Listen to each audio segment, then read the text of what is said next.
अपवर्तन चैप्टर का नाम है। आखिर प्रकाश का अपवर्तन होता क्या है? इससे पहले पहला चैप्टर में क्या पढ़े थे? प्रकाश का परावर्तन के बारे में, है ना? तो प्रकाश का परावर्तन कब होता था? जब प्रकाश की किरण किसी सतह पर टकराती थी तो उसमें क्या होता था? उसी पथ में वापस हो जाती थी, है ना? तो प्रकाश की इसी घटना को क्या बोलते थे? प्रकाश का परावर्तन बोलते थे। यहाँ पर कंडीशन ऐसा नहीं होगा। कंडीशन क्या हुआ? इसमें प्रकाश की किरण जो है बिल्कुल दूसरे दिशा में नहीं जाएगी, बल्कि हल्का सा उसमें चेंजिंग होगा। उसके दिशा में थोड़ा सा क्या होगा? परिवर्तन होगा। वो कैसा परिवर्तन होगा? जैसे साफ इसके एग्जाम्पल समझना इस तरह से। मान लो एक दर्पण है। दर्पण मतलब क्या हुआ? ऐनक। और एक क्या? चश्मा। चश्मा मतलब समझती है, जो शीशा लगा रहेगा उसमें। चश्मा में ऐसे रहता है ना, लेंस टाइप का शीशा बना हुआ रहेगा। ये हुआ चश्मा का क्या हो गया? एक लेंस हो गया। जब प्रकाश की किरण मान लो इस सतह पे डालते हैं तो क्या होगा? इसमें ऐसे परावर्तन होगा ना प्रकाश का।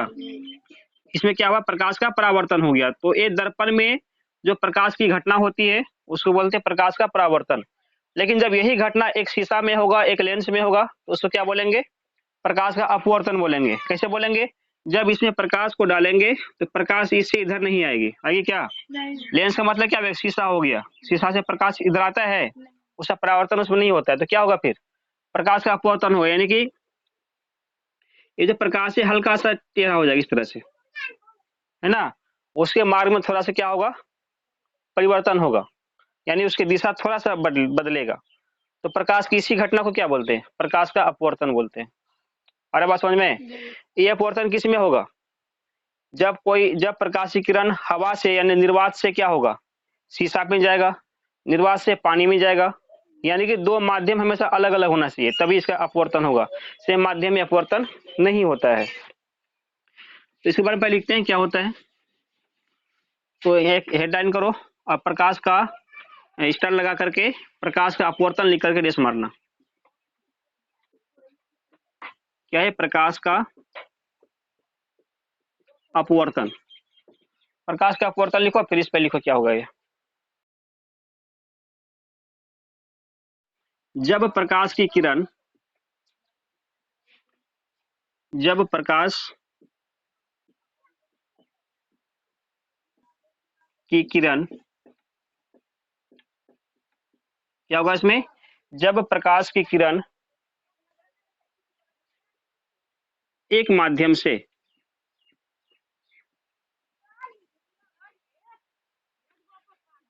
जब प्रकाश की किरण एक माध्यम से दूसरे माध्यम में एक माध्यम से दूसरे माध्यम में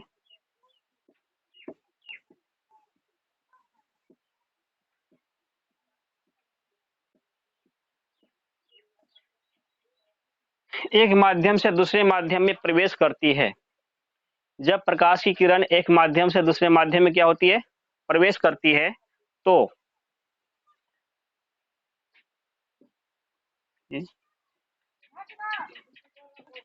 देखो, तो छोड़ देना। एक माध्यम दूसरे माध्यम में प्रवेश करती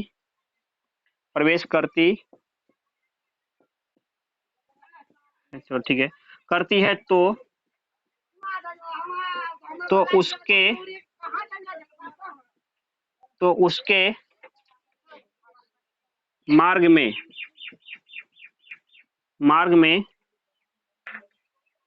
तो उसके मार्ग या दिशा, कुछ भी कर सकते हैं। तो उसके मार्ग या में दिशा में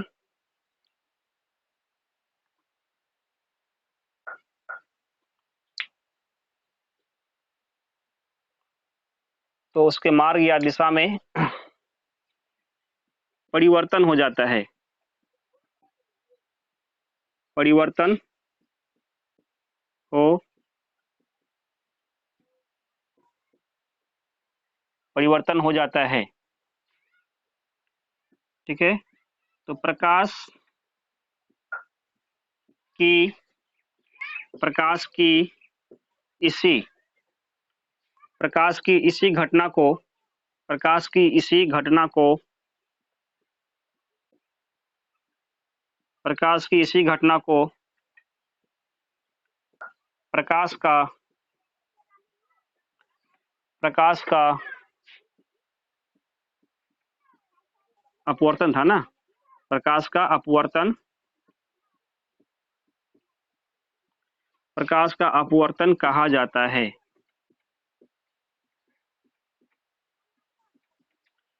प्रकाश का अपवर्तन कहा जाता है, ठीक है, प्रकाश का अपवर्तन कहा जाता है।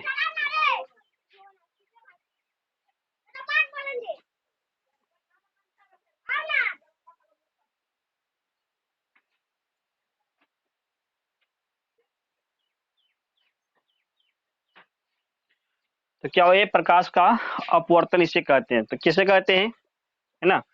तो इसमें क्या होता है कि जब प्रकाश की किरण एक माध्यम से दूसरे माध्यम में जाना चाहिए, तो माध्यम क्या होता है, जैसे मान लो अभी अभी का जो समय है, इसमें हम प्रकाश डालते हैं, तो ये कैसा माध्यम होगा, वातावरण जो कैसा माध्यम होता है, ये हवा वाला माध्यम हो गया, है ना। इसको निर्वात भी बोल सकते हैं, नहीं तो हवा वाला भी बोल सकते हैं। तो चलो यहाँ पे ड्रॉ कर देते पिक्चर को। ये क्या हुआ, किसी माध्यम का सतह हुआ, ठीक है।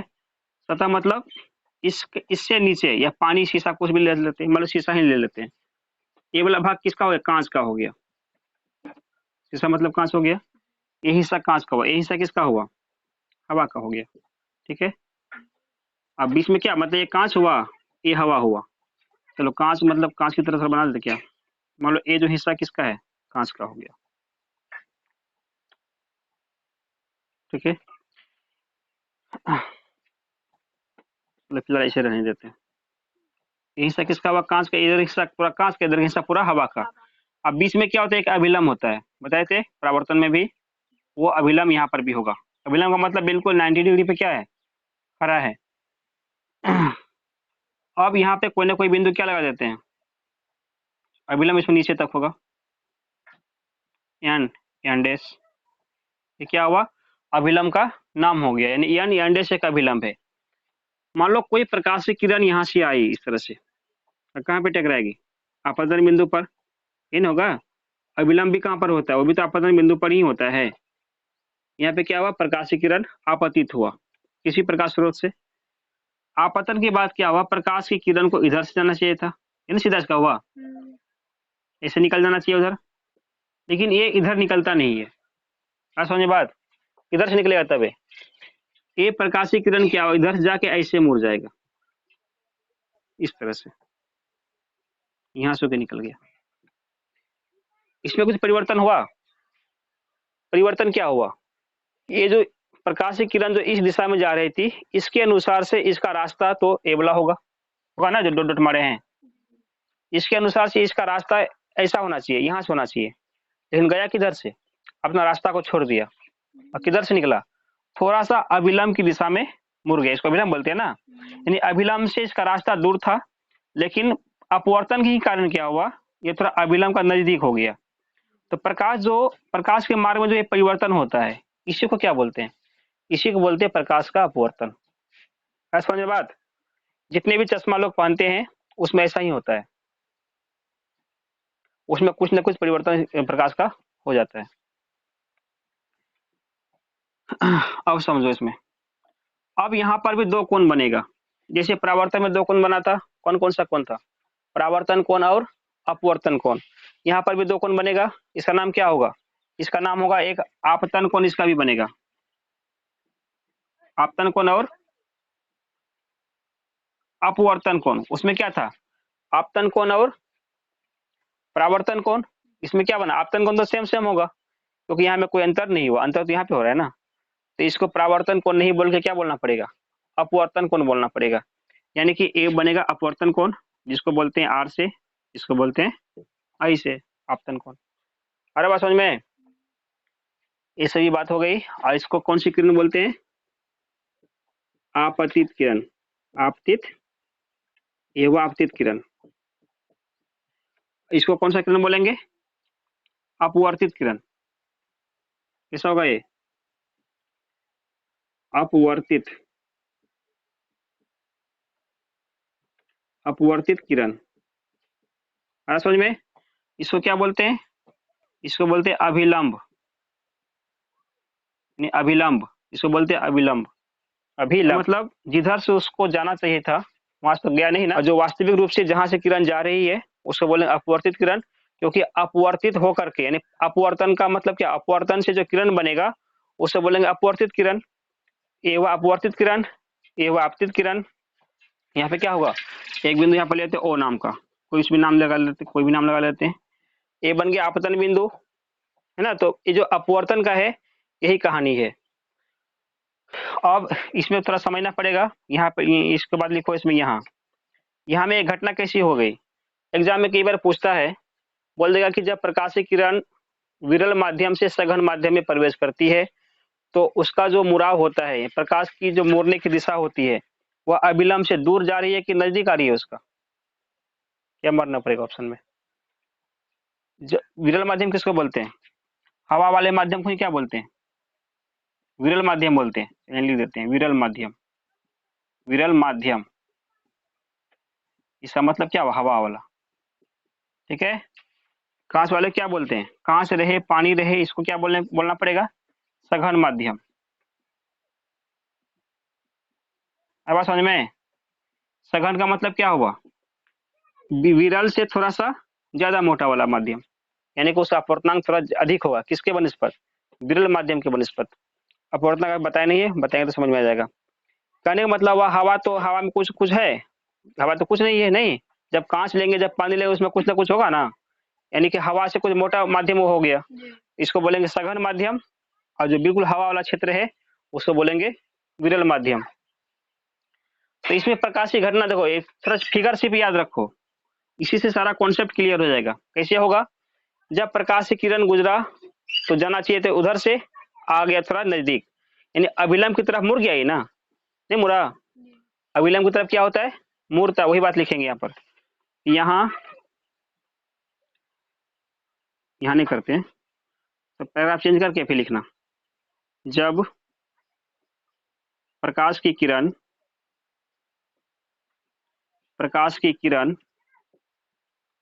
क्या है, जब प्रकाश की किरण कहां से, विरल माध्यम से सघन माध्यम में, विरल माध्यम से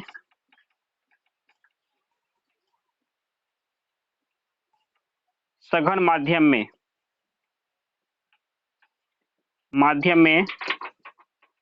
प्रवेश करती है,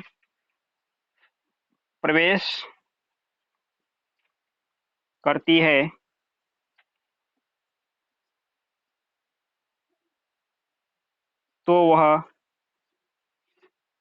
अभिलंब की ओर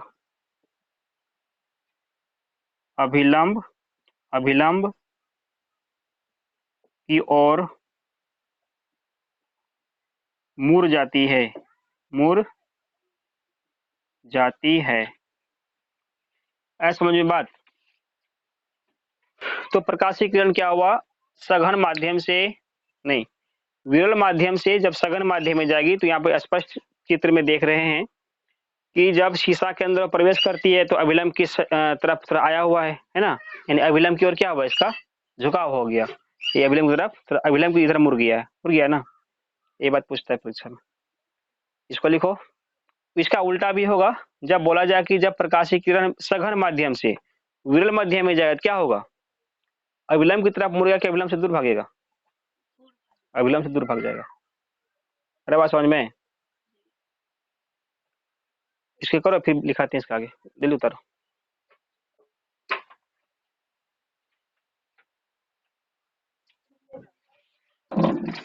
तो देखो इससे आगे थोड़ा लिखना, 2-4 लाइन और।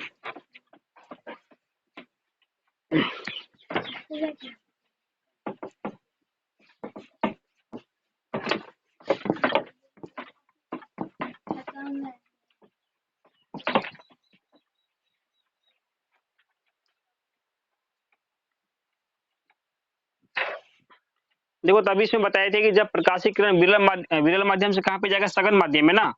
जब इसका विपरीत क्या हो, सघन माध्यम से हम प्रकाशीय किरण को विरल माध्यम में भेज रहे हैं, तो क्या होगा, जब लास्ट में क्या लिखे थे, लास्ट में मुड़ जाती है ना। लेकिन फिर उसके बाद लिखना लेकिन जब, लेकिन, हाँ उसी में करो, लेकिन जब सघन माध्यम से, सघन सघन माध्यम से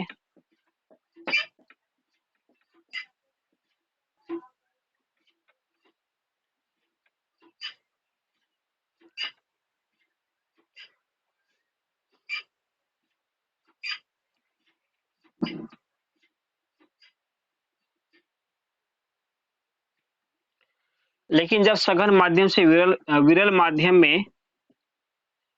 माध्यम में प्रवेश करती है, क्या हो रहा है, प्रवेश करती है,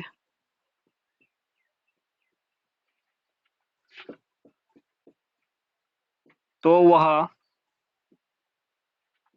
अभिलंब अभिलंब से दूर अभिलंब से दूर चली जाती है, दूर चली जाती है,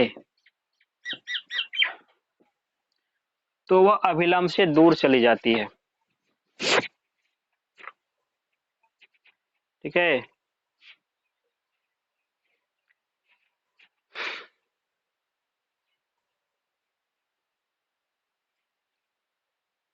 ये दोनों पॉइंट को याद रखना। विरल से सघन में प्रवेश, इसका देख लो, अगर इसका पिक्चर से ड्रॉ किया जाए तो मान लो एक कांच का क्या हुआ, एक कांच का पट्टी हो गया,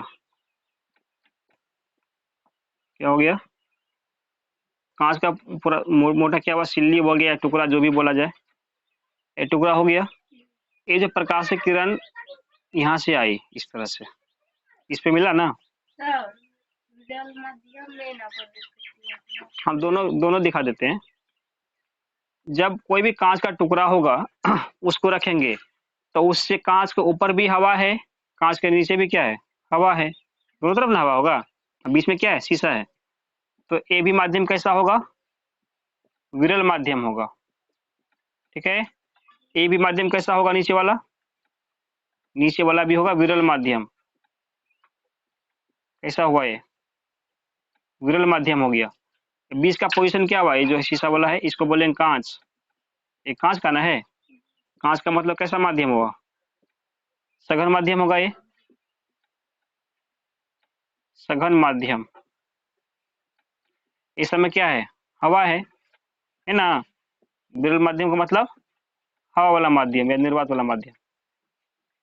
ए वाला, ये सब जो नीचे ऊपर दोनों हवा हवा है, अब बीच में क्या हुआ, शीशा है, यहाँ पर क्या होता है, ये अभिलंब होता है। ठीक है, ये क्या हो गया, ये अभिलंब हो गया। अब इसमें थोड़ा सा देखा जाए, देखो इधर, बात मत करो, ये जो प्रकाश की किरण है यहाँ पे टकराने के बाद किधर मुड़ेगी, इधर ना मुड़ना चाहिए इसको, तो थोड़ा सा और 3 से ज्यादा कर देते ताकि समझ में बेहतर रहेगा, इस तरह से किया। ठीक है, अब जो है ये क्या होगा, इधर मुड़ेगा, समझ में, रास्ता किधर लग रहा है, यहाँ तो यहाँ से टेढ़ा हो गया है, इधर झुक गया है। उसके बाद जब प्रकाश की किरण यहाँ पे टकराया, शीशा के अंदर नहीं भाला भाग हुआ, अब शीशा से बाहर निकलेगा किरण, तो इसका भी झुकाव किधर होगा, अब अभिलंब से दूर भागता है कि नजदीक आता है, दूर भागता है ना, जब हवा में जाएगा तो यहाँ पे टकराया मतलब यहाँ पर क्या हो, यहाँ पर एक हो गया अभिलंब, इसके लिए, इस सतह के लिए प्रकाश की किरण इधर से जाना चाहिए था, नहीं इधर नहीं, सीधा रास्ता बनता है, लेकिन थोड़ा सा और ज्यादा दूर भाग जाएगा, इसका कहने का मतलब थोड़ा इसका इस तरह से मुड़ जाएगा। अरे तो टेढ़ा लग रहा है देखने में ना, नहीं लग रहा है। ठीक है, ये इसका परिवर्तन हुआ, बस ये फिगर दिमाग में बैठा लो, वैसे तो कॉन्सेप्ट यहाँ पे लिखा दिया गया था, है बात समझ में, तो कैसा लग रहा है देखने में, ये जो प्रकाश की किरण जब शीशा पे आई तो अभिलंब की तरफ मुड़ा ना, जब बाहर निकला तो इससे और दूर भाग गया, बस वही तो लिखाए थे। जब विरल माध्यम से सघन माध्यम में प्रवेश करती है तो अभिलंब की ओर मुड़ती है, और जब सघन माध्यम से विरल माध्यम में प्रवेश करेगी तो अविलंब से क्या होगा, दूर चली जाएगी। है बात समझ में? बस यही तो बात था। ये पिक्चर भी साथ में कर लेना, ताकि क्या इससे क्या मतलब रहेगा कि अगर ये कॉन्सेप्ट याद भी नहीं है ना, तो ये अगर दिमाग में बैठा हुआ है तो इससे हम सारा बात निकाल सकते हैं। यहाँ से ऑब्जेक्टिव में प्रश्न बनता है। ऑब्जेक्टिव में क्या होगा, ऑब्जेक्टिव टाइप का प्रश्न इससे बनेगा। कैसा बनेगा, उसमें दिया रहेगा कि अगर प्रकाश की किरण सघन माध्यम से विरल माध्यम में जाती है तो वह ऑप्शन नंबर ए अविलंब की ओर मुड़ेगी, ऑप्शन नंबर 2 अविलंब से दूर भागेगी, ऑप्शन नंबर 3 उसके दिशा में कोई परिवर्तन नहीं होगा। इस तरह से कुछ भी दे देगा, जो सही है उसमें टिक मारना पड़ेगा। अरे बात समझ में? तो यहाँ से क्वेश्चन बनता है, इसको कॉपी करो।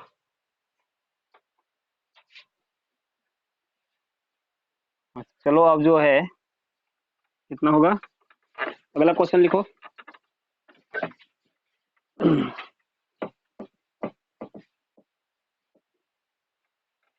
एक क्वेश्चन लिखो, प्रकाश का अपवर्तन का नियम। प्रकाश अपवर्तन का नियम या प्रकाश के अपवर्तन का नियम।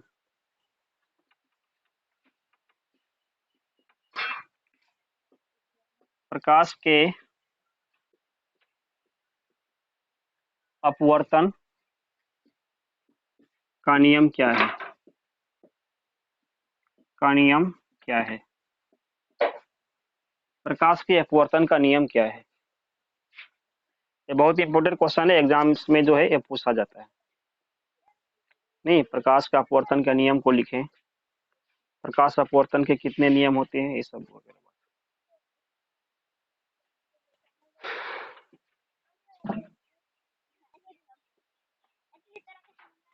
ठीक है, देखो प्रकाश का अपवर्तन का जो है मुख्यतः दो ही नियम होते हैं। प्रकाश के परावर्तन का कितना नियम लिखाए थे, उसका भी दो नियम लिखाए थे। प्रकाश अपवर्तन का भी दो ही नियम होगा। तो कौन कौन सा होगा देते हैं कि प्रकाश का जो है प्रकाश के अपवर्तन के प्रकाश के अपवर्तन का प्रकाश के अपवर्तन का दो नियम होते हैं। दो नियम होते हैं। प्रकाश के अपवर्तन का दो नियम होते हैं। सबसे पहला कौन सा नियम होगा, देखो इससे पहले बताए थे प्रकाश परावर्तन का नियम में से, तो जो प्रकाश परावर्तन का नियम था सेम नियम इसके लिए भी होगा। यानी प्रकाश परावर्तन का जो पहला नियम लिख के दिए थे, वो पहला नियम प्रकाश अपवर्तन में भी काम करता है। अर्थात लिख देते हैं, उसमें लिखे थे ना आपतित किरण, और क्या था, नहीं हल्का से चेंज करना पड़ेगा ना, वहां पर था परावर्तन किरण, यहाँ पर कौन सा किरण हो जाएगा, यहाँ परावर्तन तो हुआ नहीं, तो अपवर्तित किरण बोलना पड़ेगा। लिखते हैं प्रकाश, यानी उसी की तरह इसका भी नियम होगा। प्रकाश क्या बता रहे थे, नहीं नहीं नहीं, पहला नियम होगा आपतित किरण, आपतित किरण कोमा अपवर्तित किरण, अपवर्तित अपवर्तित किरण कोमा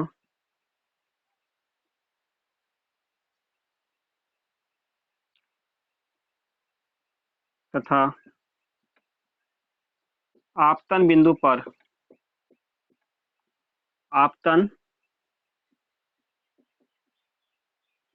आपतन बिंदु पर डाला गया अभिलंब, डाला गया अभिलंब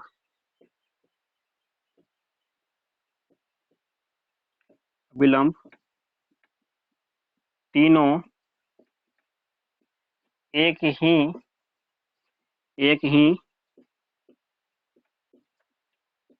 तल पर एक ही तल पर होता है, तीनों एक ही तल पर होता है। ये हुआ प्रकाश अपवर्तन का फर्स्ट नियम। अब सेकेंड नियम में क्या होगा, देखो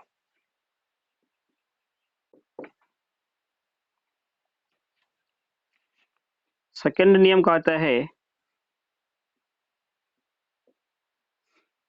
किसी दो माध्यमों के लिए किसी दो माध्यमों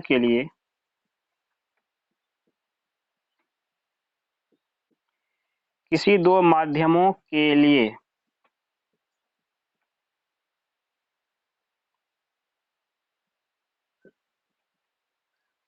आपतन किसी दो माध्यमों के लिए मिल देते हैं प्रकाश प्रकाश के किसी दो माध्यमों के लिए प्रकाश के किसी विशेष वर्ण के लिए प्रकाश के किसी विशेष प्रकाश के किसी विशेष वर्ण के लिए वर्ण मतलब प्रकाश का जो रंग होता है उसके लिए प्रकाश के किसी विशेष वर्ण के लिए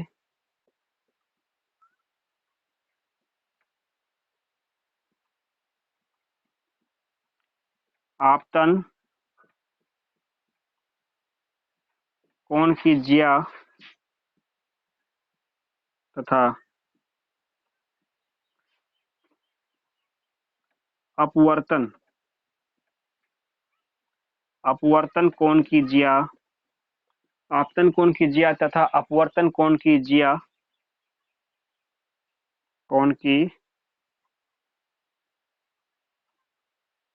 का अनुपात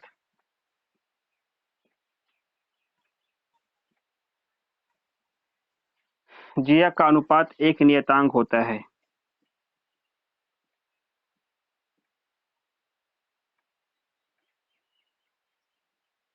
एक नियतांक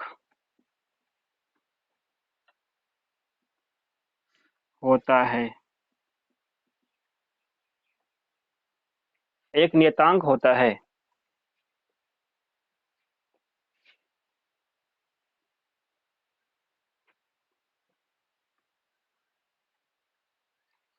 प्रकाश के इस एक मिनट प्रकाश चेंज कर देना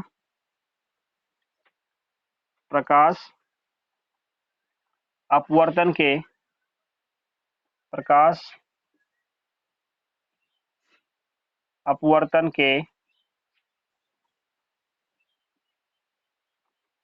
इस नियम को प्रकाश अपवर्तन के इस नियम को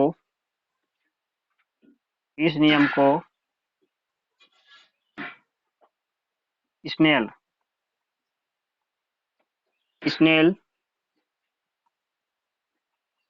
का नियम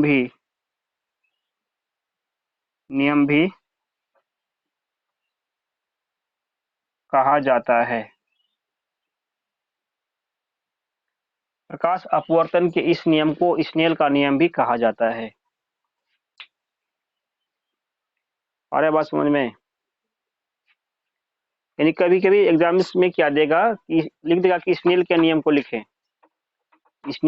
को लिखें तो इसका जो दूसरा नियम होगा दूसरा जो रूल है प्रकाश अपवर्तन का इसी को बोलते हैं स्नेल का नियम यानी कि अगर लिखने के लिए दिया जाता है तो इसी बात को लिख देना है तो यही स्नेल का नियम हो जाएगा अब यहाँ पर क्या बताए थे इनके नियम के तहत क्या होता है कि आपतन कोण की जो जिया है और अपवर्तन कोण की जो जिया है दोनों का क्या होता है एक उनका अनुपात एक नियतांक होगा नियतांक मतलब क्या हुआ ये कभी बदलेगा नहीं जो भी निकलेगा सभी के लिए एक समान मान निकलेगा फिक्स मान निकलेगा अचर राशि है नहीं उसी को बोलते हैं नियतांक और जिया का मतलब हो गया कोई भी कोण का मान हो चाहे जितना भी एंगल का कोण बन रहा है दोनों का अनुपात करेंगे तो हमेशा क्या निकलेगा एक बराबर ही निकलेगा किसके लिए निकलेगा प्रकाश के किसी विशेष वर्ण के लिए लिखे इसमें हम ऐसा नहीं कि प्रकाश में कितना रंग होता है टोटल 7 रंग होता है ना तो एक श्वेत प्रकाश में अगर हम मान लो कभी हरा प्रकाश का कर लिए ग्रीन प्रकाश का फिर अगर लाल प्रकाश में करते हैं दोनों का अलग अलग मान होगा विशेष का कहने का मतलब हुआ अगर मेरा लाल प्रकाश ले रहे हैं तो लाल प्रकाश का ही चेक करें तो ही एक नियतांक निकलेगा नहीं तो जहाँ प्रकाश का कलर बदलेंगे वर्ण बदलेंगे तो ये इसका मान भी क्या होगा कोण का मान भी बदल जाएगा इससे क्या होगा इसका नियतांक एक निश्चित मिलेगा नहीं मिलेगा लाल का प्रकाश और हरा प्रकाश का नियतांक जब दोनों का करेंगे तो अलग अलग निकलेगा तो जब भी करना है हमको क्या करना है, विशेष वर्ण के लिए या तो लाल, व्हाइट तो व्हाइट, नहीं ग्रीन तो ग्रीन, जो भी करना है एक जब फिक्स वर्ण के लिए करेंगे तो हमेशा क्या बनेगा, एक निश्चित नियतांक हमको प्राप्त होगा, है ना, वही बोला गया। ज्या का मतलब याद रखना, जितना भी डिग्री का कोण बनेगा यानी कोण का जो मान है वही ज्या हो गया। तो इसमें क्या कर सकते हैं, नीचे थोड़ा लिख लो, जगह है तो, इसमें नहीं हटेगा हम थोड़ा ऊपर कर देते हैं, है? नहीं नहीं इसके नीचे लिख लेना, नहीं यहाँ पे कट जाता है, इसमें नहीं आएगा, हम यहाँ पे डाल देते हैं इसको।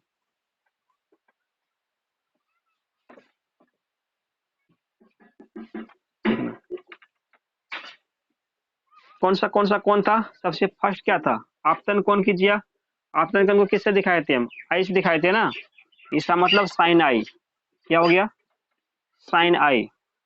अपवर्तन कोण को किससे दिखाए थे, छोटी स्मॉल आर से दिखाए थे, इसका मतलब हो गया साइन आर। बराबर क्या निकलेगा, बटा करने का मतलब क्या हुआ, इसका अनुपात हो गया है, आपतन कोण का अनुपात और किसके साथ हो गया, अपवर्तन कोण के साथ हो गया। तो इसके बराबर क्या निकलता है, एक नियतांक ना, बराबर कर दो एक नियतांक, मतलब फिक्स वैल्यू है, जो भी निकलेगा हमेशा क्या निकलेगा, एक बराबर मान निकलेगा, वैसे नियतांक बोलते हैं। इसके नीचे लिख लो, यही हुआ नियम, प्रकाश अपवर्तन का दूसरा नियम। साथ ही साथ ये भी ध्यान में रखना, इसका दूसरा नाम क्या होता है, स्नेल का नियम भी बोलते हैं। तो कभी कभी प्रकाश अपवर्तन का दूसरा नियम दे दिया जाए या नहीं तो स्नेल का नियम दे दिया जाए, दोनों ही कंडीशन में इस रूल को लिख लेना। हाँ एग्जाम में पूछा गया था ये, हाँ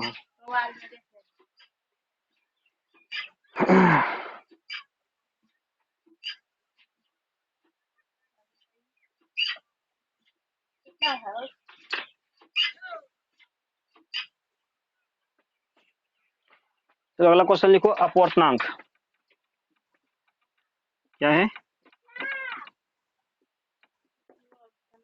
अपवर्तनांक क्या है, या अपवर्तनांक लिख के डेस मारो, अपवर्तनांक वाह,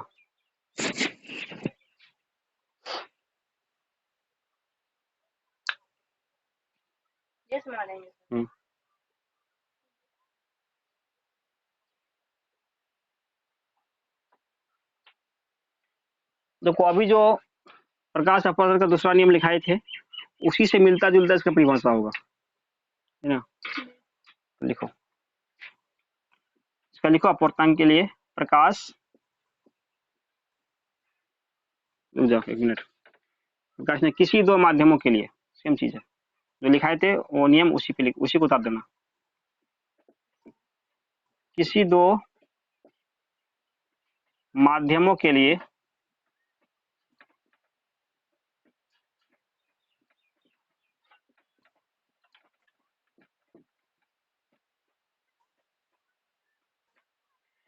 किसी दो माध्यमों के लिए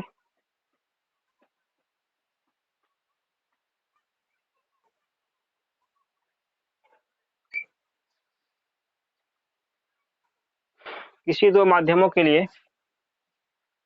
प्रकाश के किसी विशेष वर्ण के लिए, प्रकाश के किसी विशेष विशेष वर्ण के लिए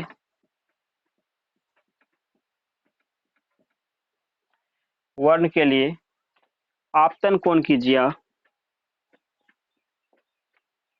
आपतन कोण की जिया तथा अपवर्तन कोण की जिया, अपवर्तन अपवर्तन कोण की जिया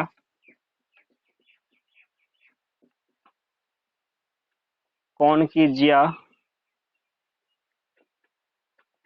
का अनुपात एक नियतांक होता है,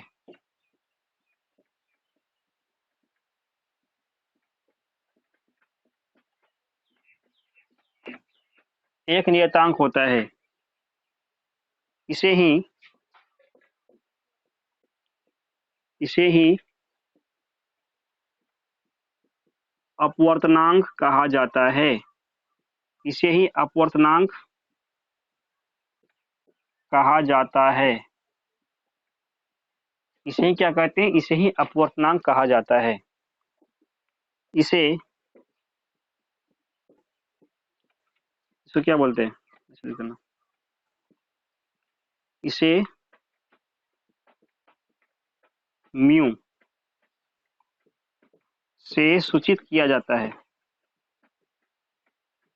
इसे म्यू से सूचित किया जाता है।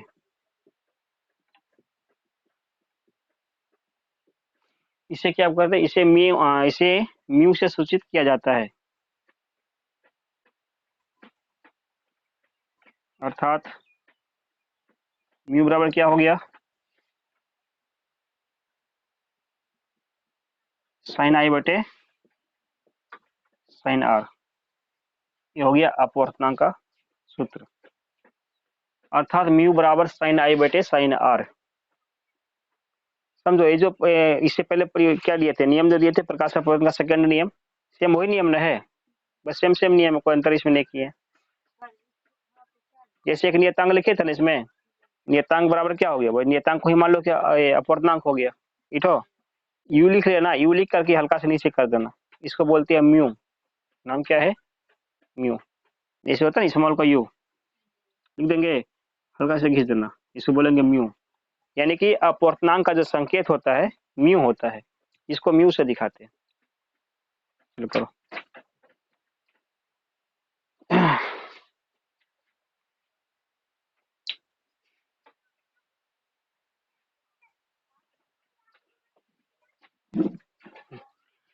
तो आज इस क्लास को इसी जगह पे रोकते हैं, इससे आगे नेक्स्ट डे चलेगा।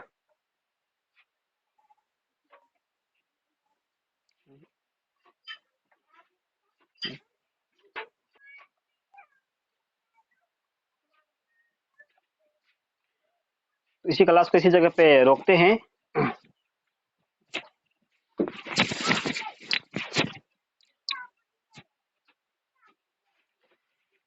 तो आज इस क्लास को इसी जगह रहने देते हैं, यहाँ से आगे फिर नेक्स्ट क्लास में चलेगा।